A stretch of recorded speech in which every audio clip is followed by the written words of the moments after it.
Inni kun tamsaasa FM'ti. Satellite FM jechuudha. Akka duratti ooroo satellite gadhiisa jedheeti yaadu san jechuudha. Isiidha jechuudha salphumatti. Isiin kun waan biraan barbaaddu mallaqa konnekshinii wanti jedhamu jiru.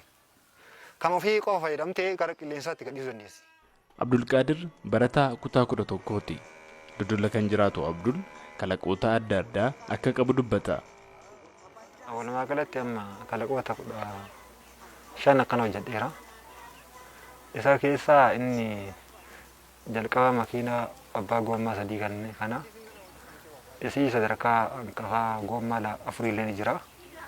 Itti aansee saayikilii qaama miidhamaati. Irraan FM satellite FM jechuudha satelliteedha. Wantoota hedduu kaa waraqaa reelaa akka malee wanti waan baay'atuuf natti akkana. Abdul Qaadir xinnummaa irraa kaasee meeshaalee adda addaa hiikaa fi suphaa akka ture sanarraas dandeettii isaa gabbifataa jiraachuu hima. Wanta kanaan jalqabu jechuudha.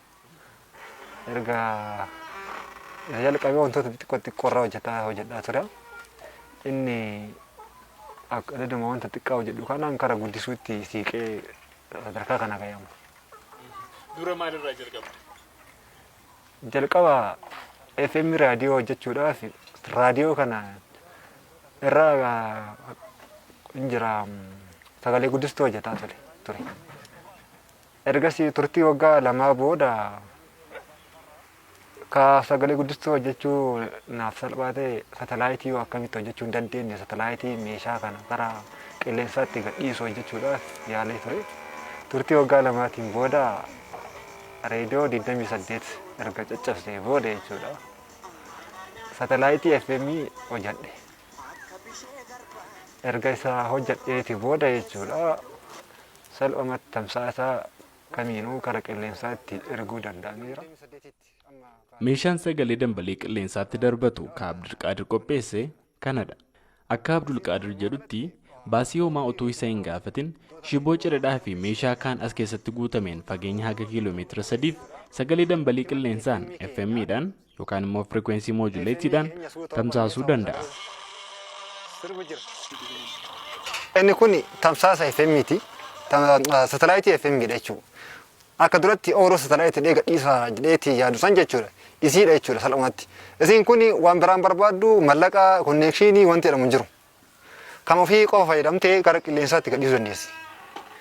Eessaan dhiyeessite yoo jenne asirratti reediyoo kanarraa wanta haasa'u kamiinuu jechuudha.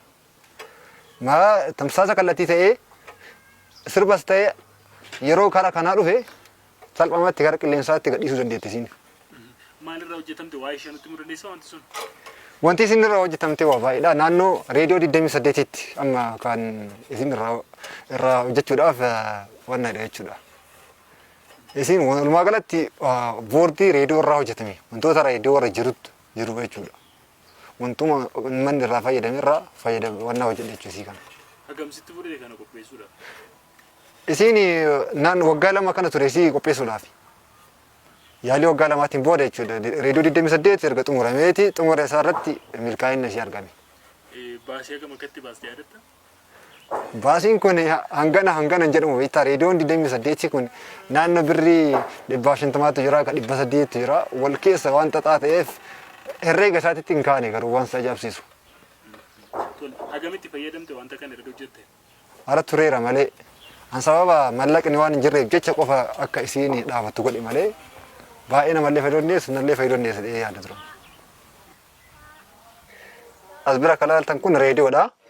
Reediyoon kun gara amplifaayeriitti nu jijjiira sagalee guddaa baasa akka baasu barbaachiseeti. Maaliif siistema satelliteetti jira iddoo kana wanti isheen kun satellite karaa qilleensaatti dabarsituudha. Akkamitti dabarsite yoo jenne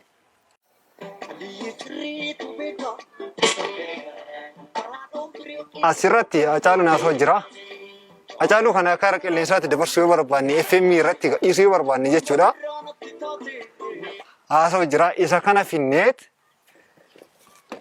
amplifaayerii jennee mire as bira sirba isiin kuni satelliteedha keebiliidhaan karaa satelliteetti deema shiboon marame kuni gara daddabarsa jechuudha. Hacaaluu kana eessaa finnee sirbisiisna hoo jenne reediyoo kamiinuu fayyadamuu dandeenya. Isii kana fileeshii asuun asirraa sirbi Hacaaluu asirraa sirbaa kun garana dhufe sagalee guddaa waan hin taaneef jechuudha. Erga garana dhufee booda inni reediyoon kun sagalee kana ol kaasa sirriitti qulqulleessee jechuudha. Hunda caala qulqulleessee reediyoo kana ol kaasa. Hacaaluu sirbu jiru kana hoo garamitti FM dabarsuu barbaanne jechuudha. Finneet isa kana finnee keebilatii tana asii sakkaana. Asirratti FM'dha. Tamsaasa kana FM kana jechuun haasoo jira minni. Asirratti Hacaaluun sirbu jira. Mee yoo bannee sirbaadhaan FM jira jechuudha. Tamsaasa kallattii. FM kiyya haasoo jira qilleensarra jira moobaayilaan illee waan kamiinuu haasoo danda'a. Meeshaan kalaqaa Abdulqaadir Kaan kan humna elektirikaa gabatee ifa aduu irraa kallattiin fudhatee ol kaasu yookaan immoo humna elektirikaa xiqqaa ol guddisuu danda'udha. Inni kun tarbaayinii ifaati. Tarbaayiniin kun jechuudha wantoota afurirraa hojjeta akkuma duraan si ibsa jechuudha. Tarbaayiniin kun inni jalqaba paaneelii yookiin soolarii paaneeliin hin jira mi'eelii isaa qofarraa tarbaayiniitti deebisanii fayyadamuu jechuudha. Inni vooltii 12 maddisiisu yeroo tarbaayiniin dhahuu jalqabe vooltii 220 maddisiisa jechuudha vooltii 12 irraa hanga vooltii 3,000 maddisiisuu danda'a. Kun calla jechuudha. Inni maantu jechuun wanti tun jechuudha. Akkamitti goonna yoo jenne paaneeliin aduu as keessa jira. Ergasii booda finneetumaan haaduma kanaan asirratti godhuu goona. Ergasii booda ergaa sochiin tarbaanichaa jalqabe booda jechuun waatii vooltii 220 gara nabbaasee ampuulii kana ibsuu danda'a. Wanti as keessa jiru maagneet siisteemii uumamaa kanneen qaballee wanti biraa sibiilota garagaraatu jira. Akkasumas shiboota garagaraatu jira. Wantuma fakkeenya isaa jechuun siistama jenereetarri hin jiraami. Jenereetarri wantoota garagaraa qabu, kooyiloota garagaraa qabu. Abdulqaadir meeshaa kana hamma isaa ol guddisuudhaan humna qilleensaa fi bishaanii gargaaramuun gandoota xixiqqaaf tajaajila humna elektirikaa qopheessuun ni danda'ama jedha. Yeroo ammaa kanatti jechuun manatti ni ibsadhamu. Yeroo kamiinuu yeroo biraatti hin badne biraan badu. Maaliidhaaf yeroo aduun hin jirre jechuun sababa paaneeliidhaan fayyadamu jechuun kuusaan hin jira. Inni erga ka'ee booda kuusaa fi illee kuusuu danda'a. Isa kana jechuudha karoorri an qabu isa kana akka biyyaatti magaalaa akkam baadiyyaa akkamiin keessattuu akka ifni ifaa fayyadamuu barbaada uummanni. Dargaggoo Abdulqaadir hojii kalaqaa isaaf qaamolee mootummaa irraa fudhatama qabaatus garuu gargaarsa dhabuun ammaa hojii kanatti akka dhimma hin baane na danqee jira jedha. Irra caala wanti as keessatti waan kana gochuu na daangessaa jiru akkuma beekamu mallaquma qofa deeggarsa dhabuu kooti. Kanaaf na dhuunfaanis ta'ee gamtaadhaan akka mootummaatti illee namni kamuunuu wanta inni hojjetu waan biyyaa waan ta'eef jechuudha. Akka na cinaa dhaabbattan jedha wanti biraa hin jiru. Gabaasa Sagalee Ameerikaaf Elmuu Daawit Dodolaa Arsii.